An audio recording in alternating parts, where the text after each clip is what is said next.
I can't even imagine what the suicide and homicide and just the rates of depression, and accidental deaths due to overdose are going to look like in the future. It's going to reach epidemic proportions. It's already, the statistics are already alarming, and yet nobody's sounding any alarm bells.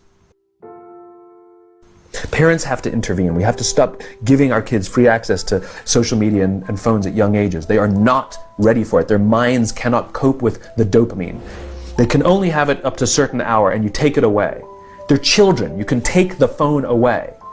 We've got to intervene as parents. But as companies, we now have to deal with the influx of kids that are coming into our companies with addiction.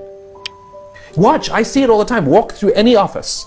You'll see the older employees have their phones on the sides of their computers as they're working. You'll see the youngest employees have their phones face up in front of their keyboards between their arms as they're working. And this is how they work.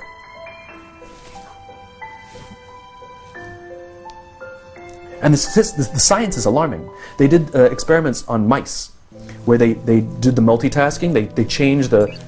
They put flashing lights to mimic going from the computer to the cell phone, the computer to the cell phone to the TV. The mice that were exposed to the changing lights, it took them 3 times longer to solve a maze than the mice that weren't, and the damage was permanent. There is a subconscious reaction to these devices when we use them, okay? What if I were to hold my phone while I'm talking to you? I'm not checking it, it's not buzzing, it's not beeping, I'm not even nothing, I'm just holding it. Do you feel at this moment that you are the most important thing to me right now? No, you do not. Because there is a subconscious reaction we have to the device. When it is out, it makes the people around us feel that they are less important. So when we're walking down the halls in our offices and somebody says, hey boss, can I ask you a question? You go, sure, what's on your mind? We've just told them they're not that important. Or we can go, sure, what's on your mind? And if you don't have a pocket, find a shelf, put it on the shelf, come back and say, sure, what's on your mind? When we show up to a meeting, or a lunch, or a dinner, with our colleagues, our clients, or our friends, or our families, and we put the phone on the table, we have announced to everyone in the room that they are not that important to us. And by the way, putting the phone upside down is not more polite.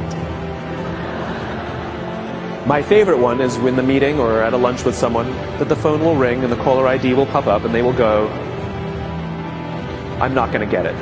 Oh, so magnanimous. Oh, I'm lucky to eat with you today. Or they could just put the damn thing away. You can tell how addicted we are. When somebody pulls out their phone when you're with them, how uncomfortable does that make us feel? You're walking down the street with someone, they pull their phone out. We feel stupid, so what do? We pull our phones out. We're so addicted. Somebody goes to the bathroom when we're at dinner, and what do we have to sit there by ourselves? God forbid we should look around the room for 5 minutes. We pull our phones out. Meetings, awful. What do we do when a meeting happens, right? Everybody's sitting waiting for the meeting to start. Bob's running a few minutes late. Bob's here? Okay, start the meeting. Do you know when relationships are built?